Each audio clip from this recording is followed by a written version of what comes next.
गौरव जी, बात समझ नहीं आई। गहलोत साहब सचिन पायलट के बारे में क्या कह रहे हैं, उससे दो अच्छी बातें क्यों नहीं उनके बारे में कहते हैं? ये बीजेपी की चिंता क्यों बन गई है? आप अपने गुटों को देख लीजिए, सब एक दूसरे के खिलाफ न जाने 4-5 गुट वहां पर बन गए हैं। उनके बारे में तो आप बताते नहीं है। वहां के मतभेद कैसे खत्म होंगे? आपको चिंता है कि सचिन और गहलोत के बीच में क्यों नहीं पट रही?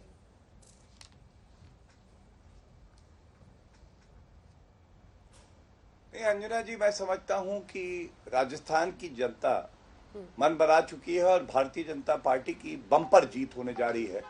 पिछली बार से ज्यादा सीटें आएंगी। पिछली बार 163 आई थी, इस बार उससे भी ज्यादा आएंगी। बौखलाए हुए अशोक गहलोत, सचिन पायलट घबराए हुए, राहुल गांधी की तो हवाइयां उड़ी हैं, उन्हें पता ही नहीं हो क्या रहा है। और मैं सबसे पहले तो ये कहूंगा, जो नरेंद्र मोदी जी ने बात कही है वो तो हर कोई कहता है।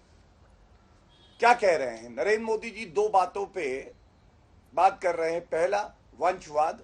दूसरा, कांग्रेस में केवल गांधी परिवार का सिक्का चलता है और अगर कोई गांधी परिवार या ये जो वंशवाद वहां है उसके खिलाफ खड़ा भी हो जाता है तो उसका क्या हश्र किया जाता है।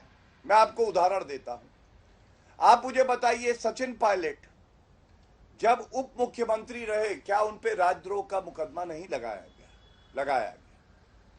ये मेरे शब्द नहीं है, ये अशोक गहलोत के शब्द हैं। जब कांग्रेस पार्टी में थे Sachin Pilot, he is a traitor, गद्दार है सचिन पायलट, निकम्मा नकारा सचिन पायलट। थोड़ा अंग्रेजी क्या बोल लेता है, इससे कोई योग्यता नहीं आ जाती, ये मैंने नहीं कहा।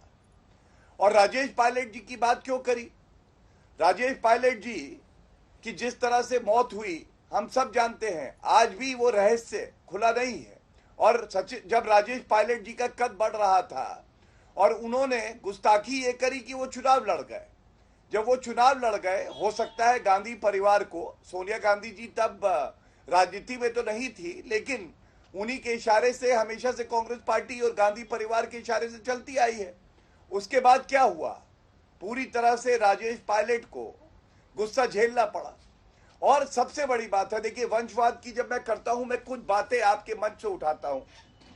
ये किस तरह की घटिया कांग्रेस है? राजस्थान के तमाम मुद्दे हैं, महिला सुरक्षा की बात, रेप सबसे ज्यादा, पेट्रोल सबसे महंगा श्री गंगानगर में, बेरोजगारी दर 28% सबसे ज्यादा बड़े प्रदेशों में। लेकिन जो मैं आपको दिखाने जा रहा हूं, ये स्टार कैंपेनर की लिस्ट है कांग्रेस पार्टी की। अंजना जी, क्या ये सवाल वंशवाद पे पूछा नहीं जाएगा? 1 पे है मल्लिकार्जुन खड़गे का नाम, 2 पे मालूम है किसका नाम है? सोनिया गांधी जी का। सोनिया गांधी जी ने कितनी रैली करी है? 0, अंडा। आपने दिखाया प्रधानमंत्री जी की 15 रैली हुई, अमित शाह जी की 12 रैली हुई, जेपी नड्डा जी की भी रैली हुई। मैं पूछना चाहता हूं, वो स्टार कैंपेनर कैसा जो कि ग्रहण लगा दे, जो कि घर से ना निकले? तीसरे नंबर पे मालूम है कौन है? राहुल गांधी। चौथे नंबर पे कौन है आपको मालूम है? प्रियंका वाड्रा गांधी। क्या राजस्थान की जनता ये नहीं देख रही है? पहला मल्लिकार्जुन खड़गे जो रिमोट कंट्रोल के अध्यक्ष हैं, दूसरे तीसरे चौथे नंबर पे गांधी परिवार के सदस्य हैं, उसमें से एक रैली भी नहीं करता है। 75% आरक्षण तो यही हो गया। तो ये एक बड़ा मुद्दा है। तीसरी बड़ी बात मैं आपको बताता हूं। आप हमारी भी स्टार प्रचारक की सूची मेरे हाथ में है, मैं दिखा देता हूं। सबसे पहले नरेंद्र मोदी जी, विश्व के सबसे बड़े नेता। उसके बाद हमारे राष्ट्रीय अध्यक्ष जेपी नड्डा जी, फिर राजनाथ सिंह जी, अमित शाह जी। 4 व्यक्तियों का नाम मैंने लिया। सबने मेहनत करी, तमाम रैलियां करी, कोई घर नहीं बैठा सोनिया गांधी की तरह। और सारे के चारों लोग जिनका मैंने नाम लिया है, उन्होंने अपनी राजनीतिक जमीन जो बनाई है वो मेहनत करके, अपनी कर्तव्य परायणता, ईमानदारी और देश के प्रति जो प्रतिबद्धता है, इसमें एक परिवार के लोग नहीं है, ये फर्क है। और इसीलिए जब नरेंद्र मोदी जी कहते हैं गांधी परिवार के खिलाफ कोई एक शब्द बोलेगा तो उसका क्या हश्र होगा, राजद्रोह का मुकदमा लग जाएगा, चाहे आप उप मुख्यमंत्री क्यों ना हो। ये एक बड़ी बात है। ठीक है, अब रोहन जी आपके पास आते हुए, ऐसी नौबत आ गई थी कि सरकार गिरने की स्थिति थी, विधायकों को अपने अपनी जगह पर रिजॉर्ट में टिकाए हुए थे। यही आपके दो नेता खुल के आपस में भिड़े हुए थे। वो दिन आपको भी याद होगा रोहन जी, मल्लिकार्जुन खड़गे वहां पर गए हुए थे, उनसे मिलने को गहलोत साहब तैयार नहीं थे। तो ऐसे में ये जो आपसी फूट है दो बड़े नेताओं की, उसको बीजेपी सामने ला रही है, क्योंकि अल्टीमेटली मॉडल ऑफ गवर्नेंस पर बात होती है। तो नेता अगर आपस में भिड़े रहे, विधायकों के लिए खींचतान हो, तो ये तो इश्यू बनाएगी ये बीजेपी। अंजना जी, पहली बात तो प्रधानमंत्री जी का चुनाव प्रचार के आखिरी दिन पे जो मुद्दों पे उन्होंने बात की है, इस बात का मुझे लगता है सबूत है कि उन्होंने हार का स्वीकार कर लिया है। आज राजस्थान की जनता उनसे अपेक्षा कर रही थी कि वो खुद की बात करे। राजस्थान की अपेक्षा कर रही थी कि वो जुमले उन्होंने पूरे देश के सामने दिए, 15 लाख 2 करोड़ नौकरी की बात हो, किसानों की आय दुगनी करने की बात हो, उसका जवाब दे। क्या हाल हो गया है प्रधानमंत्री जी का?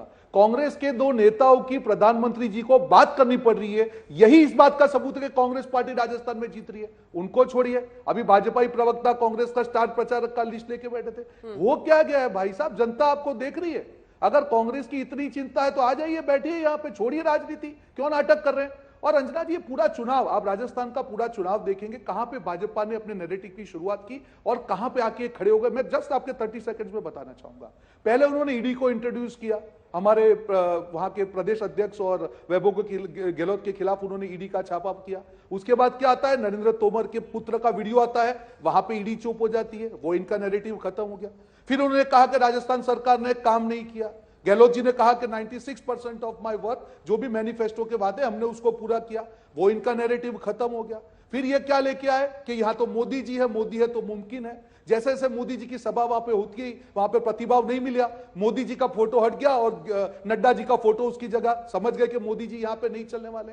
फिर ये लोग लेके आए हिंदू मुसलमान। उनको मालूम था सब जब कुछ काम नहीं करेगा, जब नहीं चलेगी भाजपा की नफरत की दुकान, तब वो लेके आएंगे हिंदू मुसलमान। ये पूरे सारे चुनाव में होता है, जब भाजपा हिंदू मुसलमान की बात करे समझ लो कि इश्यू का अकाल हो गया, वो जाने दीजिए। फिर ये लोग कांग्रेस की गारंटी को सवाल कर रहे थे, हमने 500 रुपए में सिलेंडर किया, अरे भाई आप तो रेवड़ी बांट रहे हैं। फिर ये गज्जक लेके आए, जलेबी लेके आए कि हम 450 में देंगे।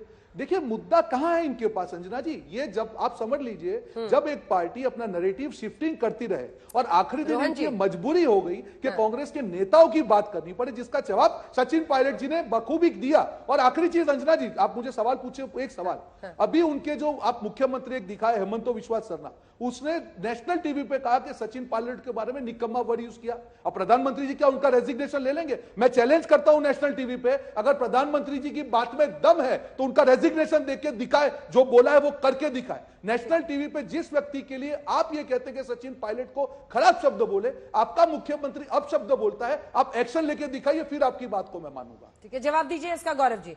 और आप लोगों को सचिन पायलट की चिंता नहीं है, चिंता है कि वहां पर लगभग 5% गुर्जरों की जनसंख्या है, 30 विधानसभा सीटों पर गुर्जर वोट का असर होता है नतीजों पर, इसलिए आप लोग सचिन पायलट को लेकर इतनी मासूमियत भरी चिंता जाहिर कर रहे हैं। गौरव जी, नहीं, हेमंत तो विश्वास पे भी सवाल पूछिए इनको, और हेमंत बिस्वा शर्मा पे भी जवाब दीजिए। जी, मुझे तो ऐसा प्रतीत हो रहा है कि आप